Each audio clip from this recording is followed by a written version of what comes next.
अस्सलाम वालेकुम बच्चों। तो आज का जो हमारा टॉपिक है वो टॉपिक है how to identify number of proton, electron and neutron. तो बच्चों इससे पहले हमने एटॉमिक नंबर और मास नंबर का कंसेप्ट पढ़ा। अब हम ये पढ़ेंगे आज के किसी भी एटम के अंदर प्रोटॉन, इलेक्ट्रॉन और न्यूट्रॉन की तादाद को हम किस तरह फाइंड करेंगे। बहुत ही इंपॉर्टेंट है क्योंकि पेपर के अंदर इसका एक क्वेश्चन भी आता है शॉर्ट क्वेश्चन में कि प्रोटॉन, इलेक्ट्रॉन और न्यूट्रॉन के नंबर बताएं। इस एटम्स में इलेक्ट्रॉन, प्रोटॉन, न्यूट्रॉन के कितने नंबर है। तो स्टार्ट करते हैं बच्चे। हमने पढ़ा था एटॉमिक नंबर को, अगर आपको याद हो तो एटॉमिक नंबर ये भी पढ़ा था कि इसको हम Z से रिप्रेजेंट करते हैं और ये हमारे पास जो एटॉमिक नंबर होता है ये नंबर ऑफ प्रोटॉन के बराबर होता है।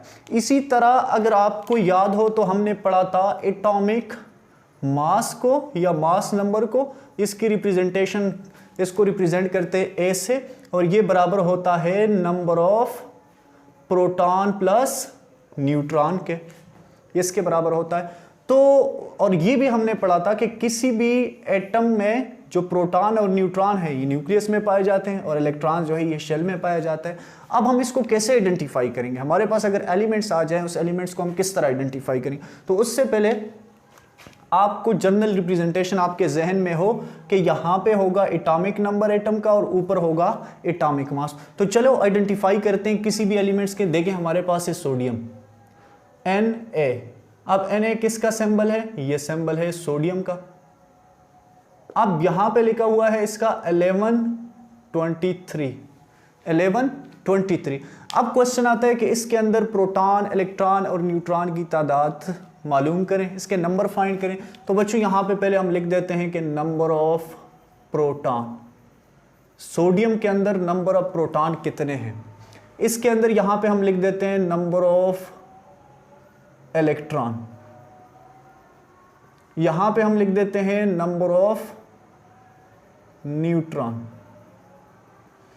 अच्छा, ये हमने फाइंड करने इसके अंदर। अब देखिए बच्चों यहां पे हमने कहा था कि जो एटॉमिक नंबर है, नीचे जो लिखा होगा एटॉमिक नंबर, ये एटॉमिक नंबर होगा नंबर ऑफ प्रोटॉन।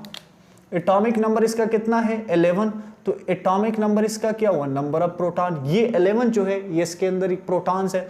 उसके अलावा हमने पढ़ा था इलेक्ट्रॉन्स का कि जितने ही किसी एटम के अंदर प्रोटॉन होंगे उतने ही उसके अंदर इलेक्ट्रॉन भी होंगे। अगर इसके अंदर 11 प्रोटॉन है तो इसके अंदर 11 ही इलेक्ट्रॉन्स भी होंगे।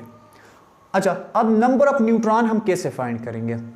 तो बच्चों नंबर ऑफ न्यूट्रॉन के लिए आपको एटॉमिक मास से माइनस करना होगा एटॉमिक नंबर को। ए से आपने माइनस करना है Z को, तो A से आप Z को कैसे माइनस करेंगे। ये हमारे पास जो A है ये बराबर है कितने का 23 माइनस हमारे पास क्या है 11, तो ये किसके बराबर होगा 12। तो इसका मतलब है इसमें नंबर ऑफ न्यूट्रॉन क्या आ गए 12 आ गए, नंबर ऑफ न्यूट्रॉन इसमें 12 आ गए। देखें अब अगर ये हमारे पास एक सोडियम एटम है और ये एक सोडियम एटम का स्ट्रक्चर है, तो इसमें प्रोटॉन हमारे पास कितने आ गए, प्रोटॉन हमारे पास आ गए 11 इसमें प्रोटॉन आ गए। इसमें न्यूट्रॉन कितने आ गए 12 और इलेक्ट्रॉन इसमें कितने आ गए, इलेक्ट्रॉन इसमें आ गए 11। तो 11 में क्या है 2 हम पहले शेल में डाल देते हैं, उसके बाद जो है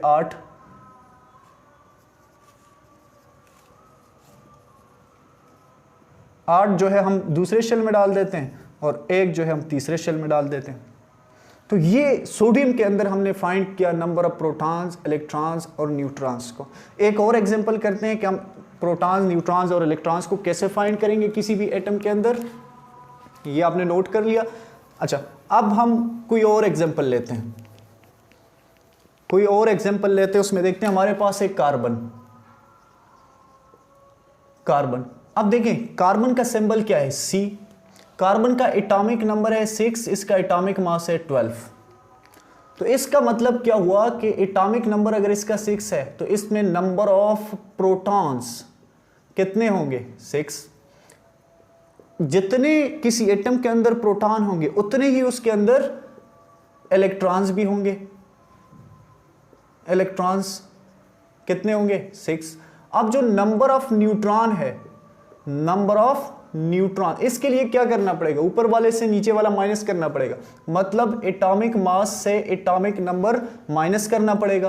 तो ये हमारे पास क्या होगा 12 - 6, तो ये हमारे पास क्या आ जाएगा 6 न्यूट्रॉन है। मतलब अगर ये हमारे पास कार्बन है तो कार्बन में 6 प्रोटॉन आ गए, इसमें 6 न्यूट्रॉन आ गए और इसमें 6 इलेक्ट्रॉन आ गए। पहले शेल में 2 और दूसरे में 4,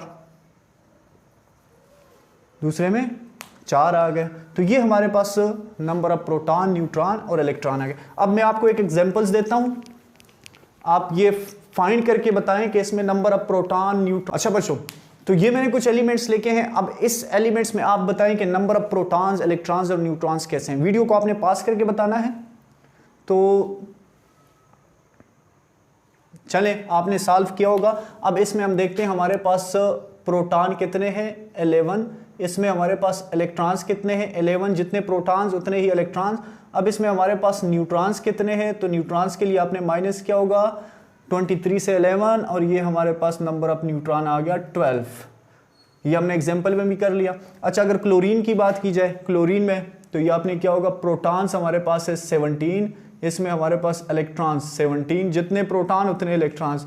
न्यूट्रॉन्स हमारे पास क्या है 35 से आपने माइनस क्या होगा 17 को, तो ये हमारे पास क्या आ जाएंगे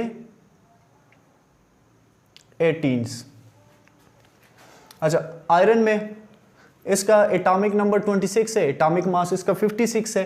तो इसमें प्रोटॉन्स हमारे पास कितने हैं 26, इसमें इलेक्ट्रॉन्स हमारे पास कितने हैं 26, जितने प्रोटॉन उतने ही इलेक्ट्रॉन्स।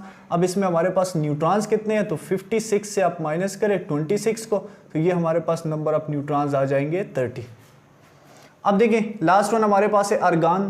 तो अर्गान में प्रोटॉन्स एटॉमिक नंबर इसका 18, एटॉमिक मास इसका 40, तो P इसमें 18 है, इलेक्ट्रॉन्स इसमें 18 होंगे और नंबर ऑफ न्यूट्रॉन्स इसमें कितने होंगे 40 से माइनस करना है 18 को, तो नंबर ऑफ न्यूट्रॉन्स हमारे पास आ जाएंगे 22।